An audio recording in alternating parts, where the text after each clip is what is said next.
Beyond the newsroom, where untold story is revealed. Ku Beyond the newsroom omukutuusa makutu kwoli anzadde niya kutuusaako ensonga ez'enjawulo nga bwe zitambula mu ggwanga lyattu Uganda n'ensi yonna ate okutwaliza awamu ebya Gen Ssenyonyi beseekezi si birungi yadde akabu n'akeddagala aba PLU baabano basajja ba Gen Muhoozi bakoze olukwe lw'okulaba nga bamumaamula mu kifo ky'obwa leader of opposition bano eno bagamba nti zinaagenda okuwera ennaku z'omwezi abiri guno omwezi gwennyini nga Gen Ssenyonyi ayogerwako mu byafaayo ng'omu ku baali ba leader of opposition mu parliament. Ebuvanjuba ne bugwanjuba ewaka wasigalawo ewasinga. Beyond the newsroom gwe mukutu ogukuleetera ekyo ekisinga katiranga naffe ng'oyita ku noti 771 44 53 ne noti 744 26 45 na bino bikulu tetulanga bafere tetulanga basawo ba kinnansi n'abagwa mu koowa eryo mwebale kutuwagira. Thank you.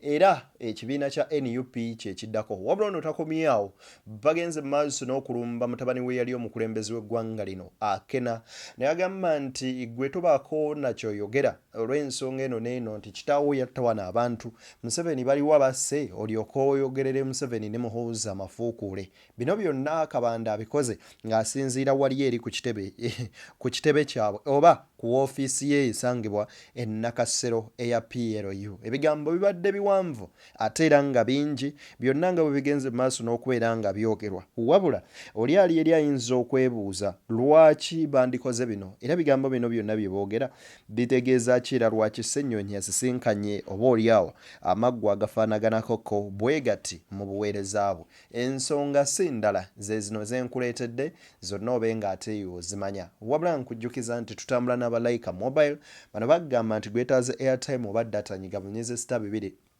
217*5 wegulire airtime ne data wa Laika mobile osobole okubanga ati obulamu bukutambulira ddala bulungi nnyo nyini ddala.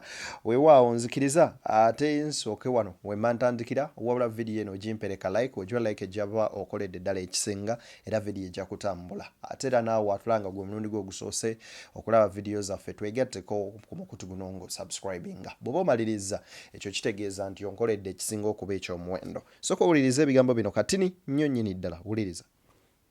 Mwami Museveni bwe yali agenda mu nsiko wano mu Buganda abantu 7,000 gyakola ki lwa famire eya Museveni n'oyo Muhoozi ataafiirwa wadde akamyu abo kati bwe bayisa abaana baffe baganda baffe mu mpisa bwetyo nga batta bakojja baffe bakitaffe bammaffe ne babba ente zaffe n'emmere yaffe kye batusasula kye kitya kyekyo.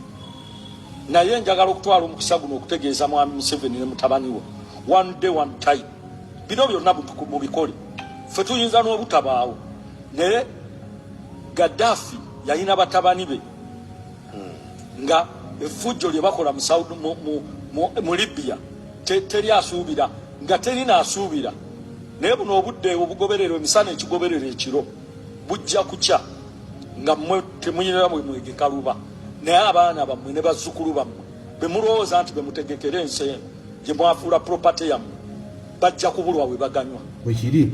Yes, you have capacity mulowooza mugenda baddusa mubatwala e Bulaaya kitegeeza nti bali babavudde mu nsi eno tetuli basonyiwa bagende naye bwe bali bawano.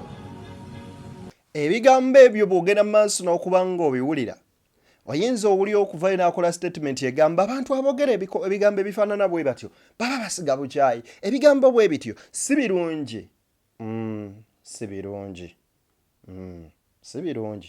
wuliriza Kabanda.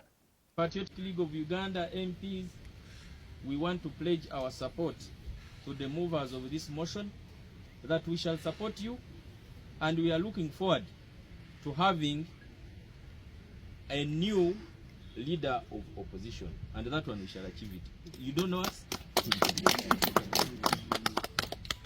Now the other issue. Kabanda ne banne bagamba nti ffe tugenda kuyimirira wamu n'abo abavuddeyo okuleeta motion oba oliawo ekola ennongoosereza mu butya leader opposition bwalonderwa era ne butya bwayinza okugibwamu obwesige. Era mbakakasa nti tugenda aba ne leader of opposition omulala.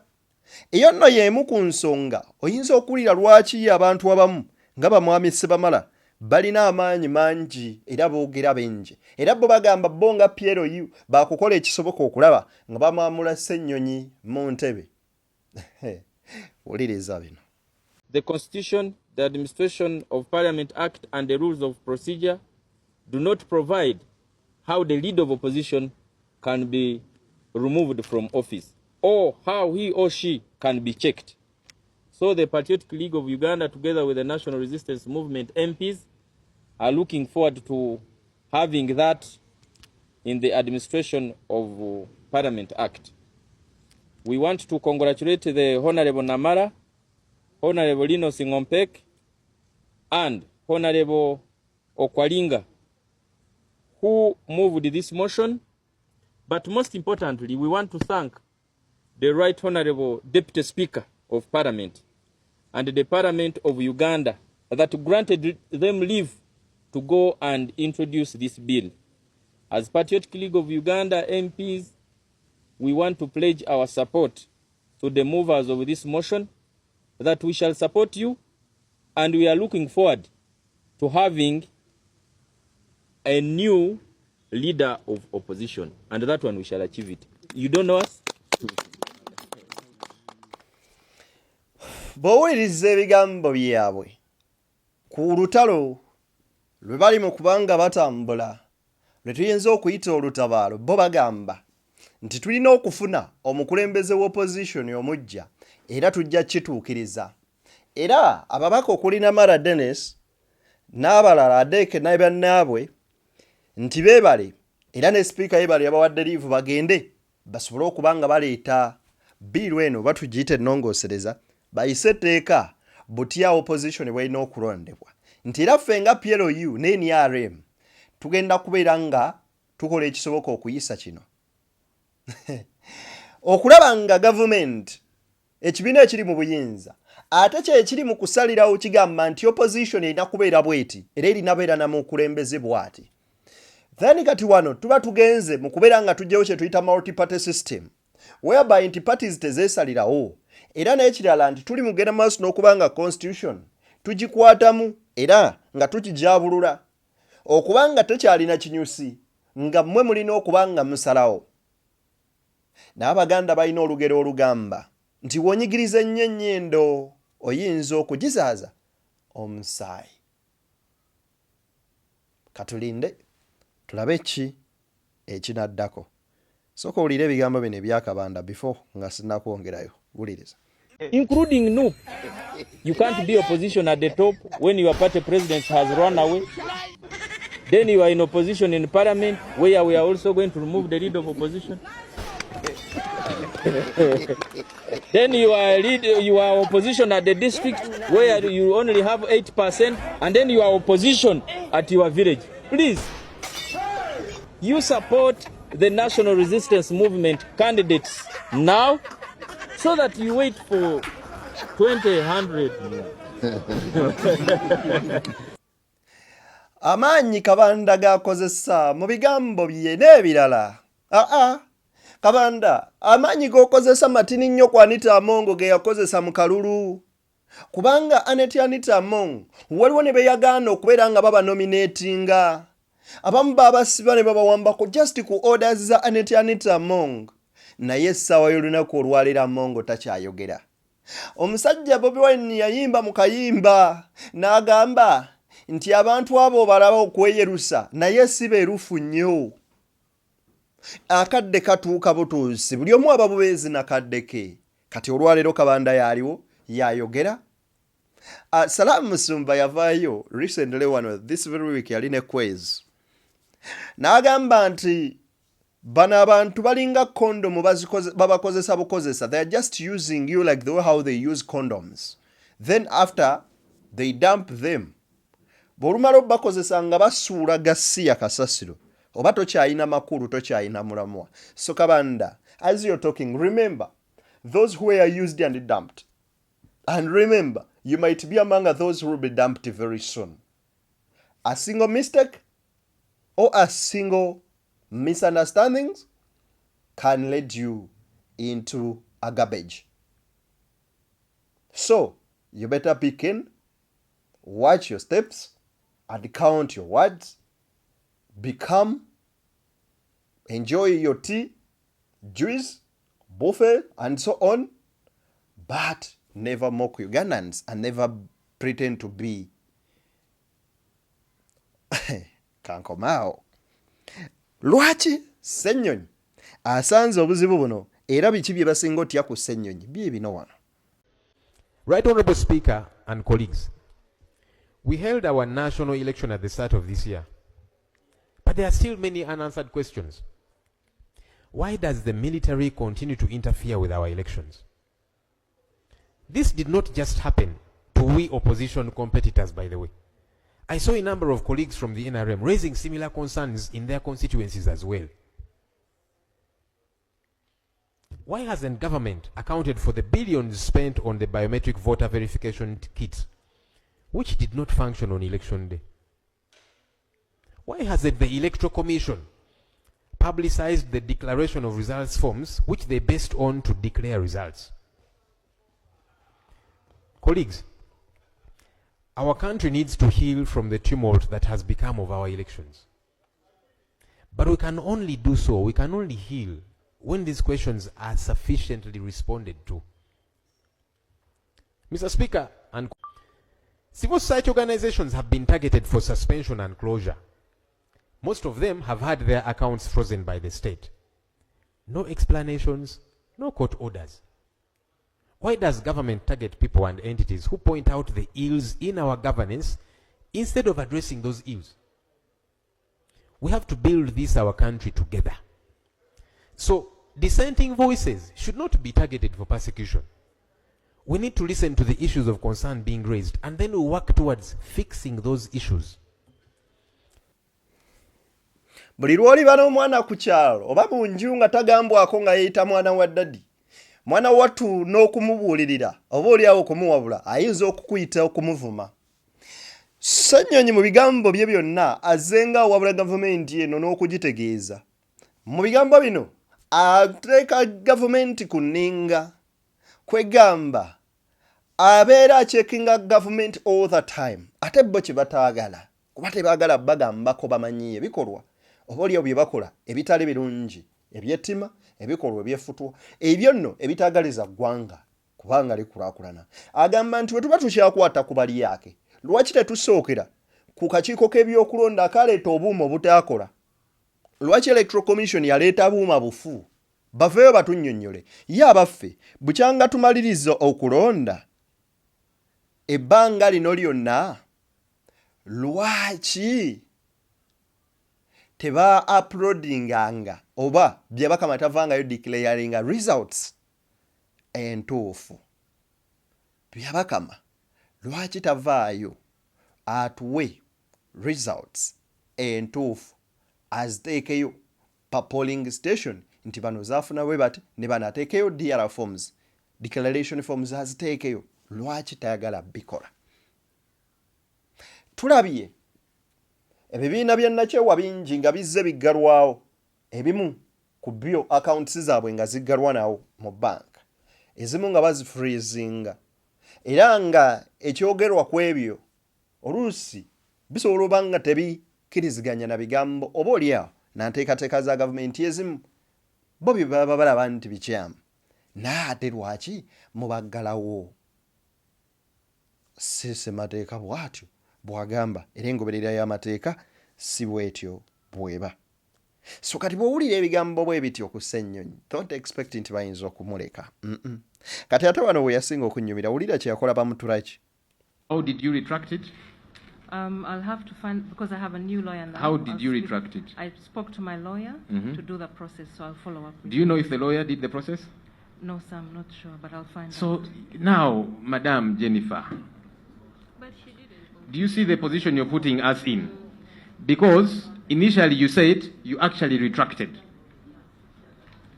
Okay, and now you are saying you instructed the lawyer. You don't know if the lawyer did. And colleagues, you can't just abandon a name. You don't say I've abandoned it. It's a legal process. when you register a name, that becomes your new name. If you want to change it, you register another. Yeah? That's the legal process, colleagues. You can actually change your name 100 times, as long as you go through the legal process. So if you don't go through a legal process, then the most recent registered name is your name. So now Madam is saying, I instructed my lawyer to retract it. Did she follow up? No. Now, do you know why I conclude that this was not retracted? Because it would require her signature. So she doesn't know if the lawyer did it. The lawyer could not have signed on your behalf.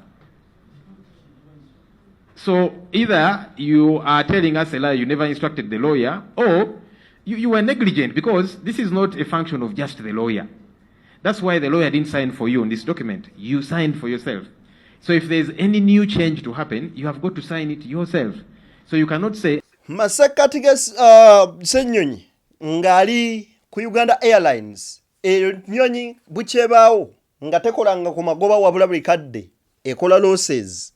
Yasooka n'akunyaakunya eyali omukulu akulira Uganda Airlines. Madam bamutulaki n'engeri gye yafunamu omulimu paka we baatuuka n'agamba waayi bw'otuleka, yali order from above. Omuntu ali afuna omusaala ogusukka mu miliyoni 2. Neweebuuza yiyi bano bakola ki? Omuntu omu n'akwata omusaala guli mu miliyoni 7. Bakola mulimu ki nga n'ennyonyi ekola bukozi loosi? Gwe amannya oyinza otya okukera ku makya okyusa amannya? Ogambe nti nagamba looya wange abikoleko nga tosayininze. Ebintu ebifaanaganako bwe bityo. Kati Ssenyonyi akazito k'abataddeko bawulira nga baagala okumwekongolako kubanga akasajja kabafuukidde ekizibu. Believe me or not. Kati wuliriza wano Kabanda. The president of UPC, the Honorable Jimmy Akena, insulting the chairman of Patriotic League of Uganda, who is also the CDF, that the CDF should resign. Have you seen that? Yes. He said that the CDF should resign. We want to inform the Honorable Jimmy Akena that the chief of Uganda People's Defense Forces, or the CDF, is not going anywhere because he has the support of majority Ugandans because of the following reasons. One, we very much know that the Honorable Jimmy Akena, I think, must be scared because his wife has been a minister and is one of those who have maybe this one I should do. She's one of the ministers who have issues. She's one of the ministers who have acquired plots in Kampala, not through proper channels. Jimmy Akena knows that the CDF, who's also the senior presidential advisor on special operations, may start with his wife. Even if he talks for a week, tell Jimmy Akena that even if you talk for a year, if your wife was involved in embezzling taxpayers' money, she's not going to be spared. She will be arrested. We know how she has swindled money in the Ministry of Gender. We know how she has acquired illegal plots in Kampala.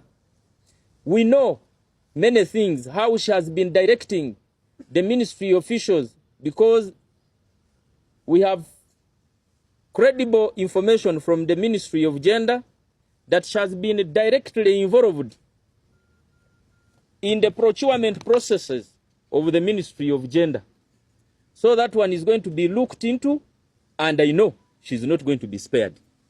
So even if your husband talks for a year, that cannot save you, because you are also surviving on the taxpayers' money, which you have swindled illegally.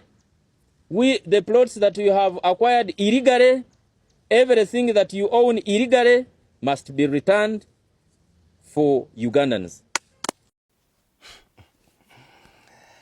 Tick for that. Obuzannyo bwe bagenda mu maaso n'okubanga bazannye bannabyabufuzi abamu mugezaako okusirisa abantu bwe buzannyo abaami bano bwe bagenda mu maaso n'okukola. Era Kabanda agamba Akena nti ne bw'anaayogera atya alina statement we yagambidde nti kitaawo yatta abantu wano era buli omu akimanyi. Gen Muhoozi yattaani oba kitaawe yattaani ne ŋŋamba sooka owulirize vidiyo eno wano katini. Ebyobufuzi bwe babikulemye biveeko wumula kubanga bakuwangudde mulango n'ababaka abasinga sigwo baleese. Naye tukimanyi bulungi nnyo nti oli mu ofiisi omwo irigale era abadde bakuyamba okubeera mu ofiisi omwo obamanyi. N'olwekyo bwe tunaasumulula ate teweebuuza nti Piero yu ng'eringa esumuludde. Ffe bwe tusumulula tetukola ki? Tetuzikiza.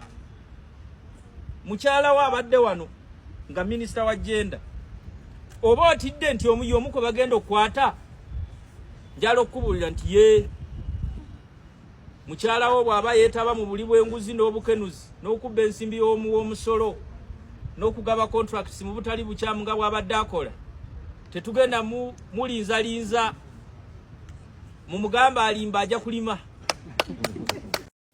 Mu bintu byonna bye bajja bakola oli bw'abagambako nga batandika okunoonya kyovula Ssenyonyi bwe yavaayo n'ayimusa eddoboozi n'aboogerako bukati baleeta amateeka gakyusa butyo bayinza londa leader of opposition. We know all that. The same thing what they did to the political prisoners. They met them, some in person and others. They persuade their families and so on, relatives. Ne babagamba mwogere nabo bakkirize emisango n'ebirala tugibasonyiwe. At the end of the day, bagambe nti akati twagala mulumirize nti LOP yazaagira ebisango bwegiti ne bwegiti. Naye Ssenyonyi bye bino ebigambo byayogera.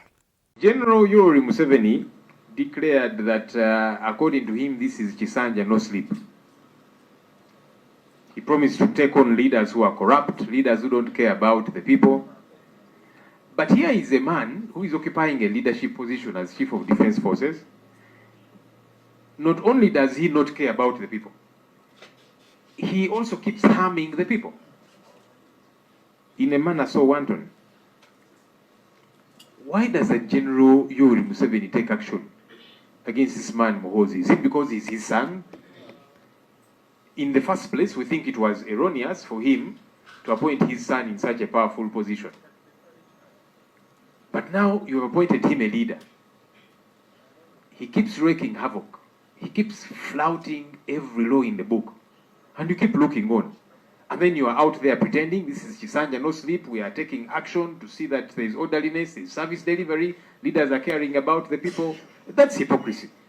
And I saw him say that even you, the opposition, you need to be monitoring what government is doing and ensuring the right things are done. This is part of us doing that work, which we have always done. We kept speaking out against corruption, showed evidence, you did nothing. And now you pretend that this is Chisanja no sleep. When are you going to take action against this son of yours, who is behaving like a very spoiled child?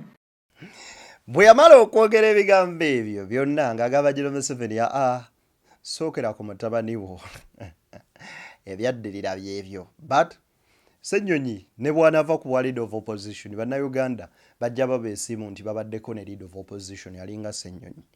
Ugandans will be proud of you and they really appreciate the effort you've put in and everything you've sacrificed for the better Uganda. And we believe one day, one time, either when we are still alive or not, our new Uganda will come.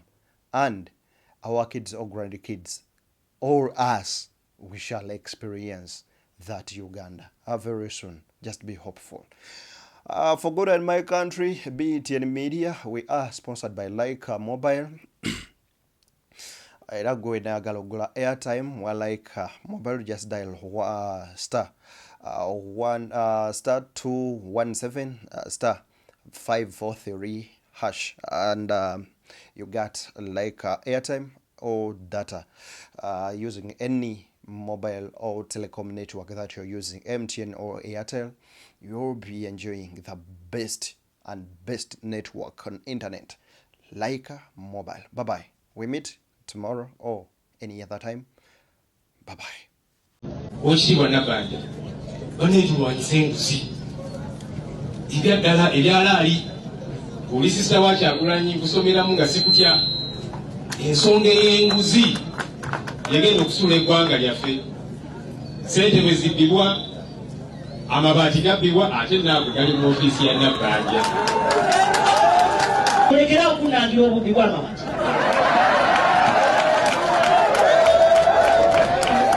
Bw'owulidde bagundi bano bampuga beegabanya miliyoni 5 erinnya lyange waliwuliddemu. Mulekeraawo Ssenyonyi nammwe bannayuganda mwenna mulekeraawo. Sitwala abako mabaati saagatwala wange.